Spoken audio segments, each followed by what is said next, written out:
Sheldon Creed lands a full-time Xfinity Series ride. Justin Allgaier announces he's returning to JRM for next season. And with the 2022 NASCAR schedule release right around the corner, a few details have already been leaked.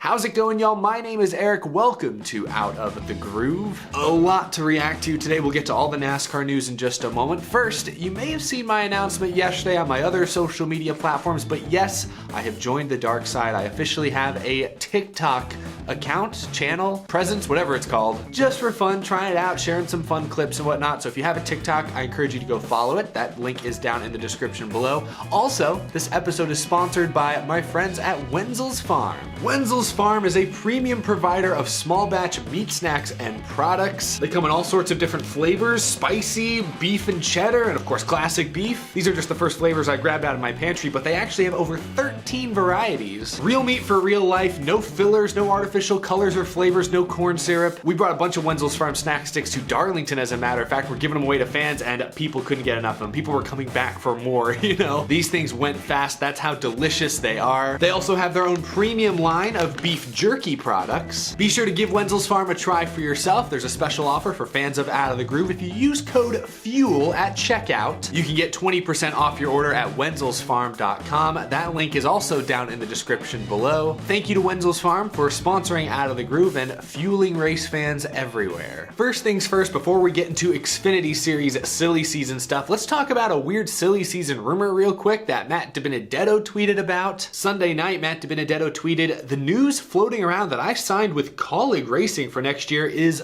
false. Not sure how the rumor got started, but I keep getting a ton of texts about it, so I had to clear that up." From what I heard, it was just some fake troll account on Twitter that said that Matt DiBenedetto was going to Colleague next year, and a lot of people apparently took it seriously. Come on, y'all, Twitter. Don't believe everything you see. Do your due diligence, do your own research. So I don't know how the rumor got started, but that's what I heard. It was just a fake troll account. But apparently it got enough people's attention that Matt DiBenedetto felt he needed to tweet about it and dispel those rumors. But yes, Matt DiBenedetto, who drives for the Wood Brothers currently, does not have a ride for 2022 yet. I know many of you guys comment on my videos, send me tweets, DMs asking where I think Matt DiBenedetto is going to end up, and the honest answer is I have absolutely no idea. We'll talk about some Xfinity Series silly season in a moment, but I have no idea where Matt DiBenedetto will end up next season. Another cool thing I actually saw this weekend, it was of course the opening weekend, week one for the NFL, and Alvin Kamara, who is actually technically now a NASCAR employee, was rocking this pretty sweet NASCAR visor during his opener with the Saints. That looks sharp, and New Orleans blew out the Green Bay Packers, so a big win for NASCAR's growth and engagement advisor. Got a lot of people talking as well. I don't know how the NFL feels about their players wearing other brands and stuff on the field, so I have no idea if we'll see the NASCAR visor return in the coming weeks, but it was a pretty cool conversation starter for week one at least. Now real quick, let's talk about the 2022 Cup Series schedule. Tomorrow morning, according to reports like from Adam Stern and from others, NASCAR will release the full 2022 NASCAR schedule. The day we've all been waiting months at this point for, and highly anticipated, of course. We'll be here on Out of the Groove to react to the full schedule tomorrow, assuming it does in fact get released. So we'll talk more about the schedule and what changes we see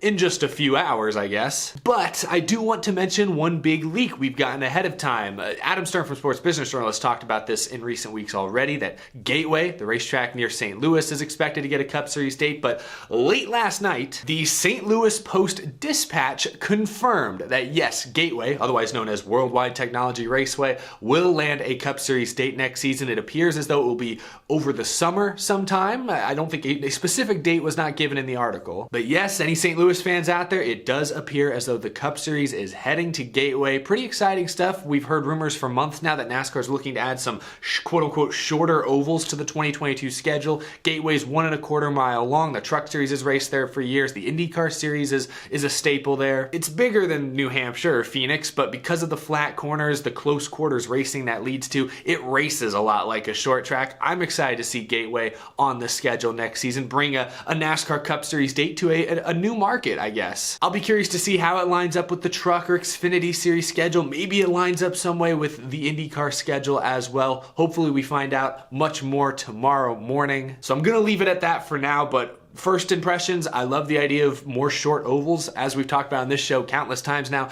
the next gen car is built for short ovals and road courses. So the more short ovals that race like short tracks we can get on the schedule, I think the better the racing product will be next season. There are reports going around, and we talked about as well. Adam Stern has reported that Pocono is expected to lose a date, and I think I've said this already, but that would be surprising to me. I won't lose too much sleep over it, but I would be shocked to hear Pocono is going down to just one date before the next TV contract comes around. Anyway, we'll find out the full schedule, it sounds like, in less than 24 hours. We'll be here to talk about it when it officially drops. Finally, let's talk about NASCAR silly season. Well, NASCAR Xfinity Series silly season to be specific. Junior Motorsports has continued to solidify its 2022 lineup. Justin Allgaier will return to the team next season. It was confirmed today with sponsorship from Brandt, of course. Allgaier's run full-time for JRM since 2016, winning 13 races, was in the championship 4 last year at Phoenix. He's 35 years old, so one of the veterans of the Xfinity Series for sure, but week in, week out, he's a contender to win. Year in, year out, he's a championship contender. I expect all of that to continue next season. This partnership has been great for both sides, it appears. So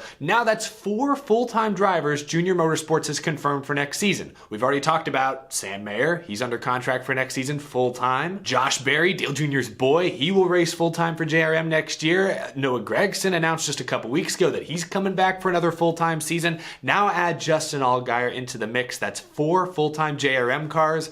Will there be a 5th? Will Michael Annett return to the team? That's the big question. I think injury concerns, he's missed a few races this year with that leg injury. I think there is still some concern for Michael Annett's future, but Dale Earnhardt Jr. has said publicly in recent weeks that JRM could be a 5-car team next year. 5 full-time drivers. There's no cap in the Xfinity Series. It's not like the Cup Series with their charter system where you can only have up to 4 teams on your program. Xfinity trucks do not have that kind of limit. JRM could have 12 full-time cars next year if they really wanted to. I don't think that's realistic, but 5 is within the realm of possibility. Junior has left that open. I don't think we're going to see anyone else slip in there. I think it's kind of that 5th spot is for Michael Annett if they can put sponsorship together, if health is deemed sufficient. If they're confident Michael Annett can race full-time next year for the playoffs, maybe for the championship, I think Michael Annett will return next season. But this is big for Junior Motorsports. This is big for the Xfinity Series. Justin Allgaier, I think, teaches these young drivers an awful lot, whether he's beating them or losing to them even. And obviously the longtime sponsor support helps out Allgaier and JRM alike. So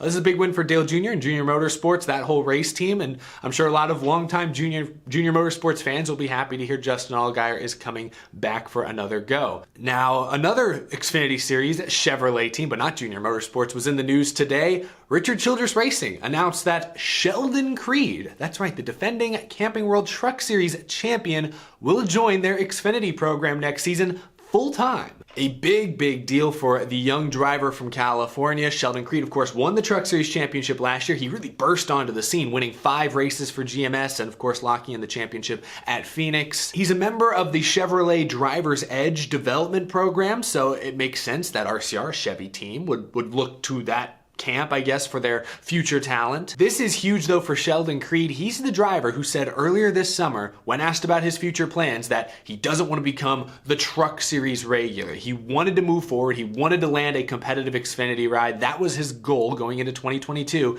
and he's accomplished it. Because Richard Childress Racing, I mean, that's a team that won the Xfinity title just 2 years ago in 2019 with Tyler Reddick. That's a very competitive program. So if you're Sheldon Creed, this is a huge, huge win. Great to see his recent Truck Series success rewarded. Good to see drivers within that Driver's Edge development program actually graduating and moving up from one level to the next. And I say that, I know Sheldon Creed has some, family money behind him that helps fund some of his seats in the past, but he's one driver that struggled to find sponsorship. They landed lift kits for less, I believe is the name of the company, for many of his Truck Series races at the end of this season. That's been a big help for GMS and for Sheldon Creed. No idea if they're following him to the Xfinity Series, but we've talked about this before. NASCAR, it's all about that combination of driver talent and sponsorship funding. If you're like Matt DiBenedetto, a pretty good driver who has no sponsorship funding, you don't usually land competitive rides for very long. Sheldon Creed, I think, is a very good driver, especially for someone who's, 24 years old. He is very, very good, but for the longest time, didn't have a lot of outside sponsorship funding. So that kind of, I think, hindered some of his opportunities, made 2022 kind of a question mark for the longest time. Would he stay in trucks? Would he get an opportunity in Xfinity? Would it be with a good team? Nobody really knew because that sponsorship question was such a big question. Now, there are no details given today about what sponsorship he might be bringing to the table, and also what happens to Myatt Snider, the current driver for RCR in the Xfinity Series. They're just a single car team this season. I guess it's possible that RCR would expand to a 2-car team. That's certainly believable. They'll keep Myatt Snider around. Snider has a win this season, but has also been fairly inconsistent, only 8 top 10s in 25 races. So perhaps RCR looking to go in a different direction. Again, I think Sheldon Creed, he's been very successful the last year and a half, 2 years in the truck series. I think he's a very good choice. You also have to wonder if the last few weeks in the truck series helped move this deal along. I mean, Sheldon Creed's opened up these truck series playoffs with back-to-back wins. He had kind of a quiet regular season, coming off a championship, but 2 wins to begin the playoffs in a row. Maybe that caught Richard Childress' attention. You just never know how quickly these deals come together. Sometimes these deals are in the works, in negotiation for months. Other times it feels like they kind of just happen over the course of a week or two. I don't know which one this falls into, but it's worth discussing, worth speculating, I'd say. But long story short, I think Richard Childress is making a good decision when it comes to driver talent. I think Sheldon Creed has what it takes to be competitive in the Xfinity Series next season. Again, don't know what sort of sponsorship or funding he may bring to the table, if RCR is going to be able to work all of that out. But still, I'm happy to see a talented driver who's had success in ARCA, in trucks. I'm happy to see a talented young driver rewarded with a series upgrade and a car upgrade like that. That's good stuff. That's what you want to see. Nearly every driver in the field has some amount of money backing them, whether it's family money, a loyal sponsor, whatever the case may be. I don't care how much funding you do or don't have. If you win 5 truck series races and the championship, you've got some talent. So I think Sheldon Creed is deserving of this opportunity. We'll see what that means for Myatt Snider, what the RCR Xfinity program looks like next season, but there you have it. What are your reactions to Sheldon Creed landing with RCR? Do you think it's a good move for RCR, a good move for Sheldon Creed? It's a great move for Sheldon Creed, let's be honest. But do you think RCR is making the right choice? Leave a comment down below. Let me know how you feel about Justin Allgaier returning, the schedule. I put a post out in my community tab yesterday asking y'all what you want to see or what you think is going to happen with the 2022 schedule, and we've gotten hundreds and hundreds of comments, reading through a lot of y'all's ideas. Very, very interesting, but leave a comment here down below as well. Continue that discussion. We'll be here, like I said, tomorrow to talk all things NASCAR schedule. Thanks for watching this video, though. That's all I've got for today. Be sure to subscribe if you're new to the channel so you don't miss that video tomorrow. You don't miss the latest NASCAR news and rumors and predictions. And as always, a huge thank you to my amazing Patreon supporters. Couldn't do this show without your tremendous support. I appreciate it every single month. Again, follow me on TikTok at EricEstep17. That link is down in the description below. We'll see how that goes. And a thank you again to Wenzel's Farm for sponsoring this episode. I'll see y'all tomorrow. Enjoy the rest of your day. Let's see what sort of surprises await us in the morning.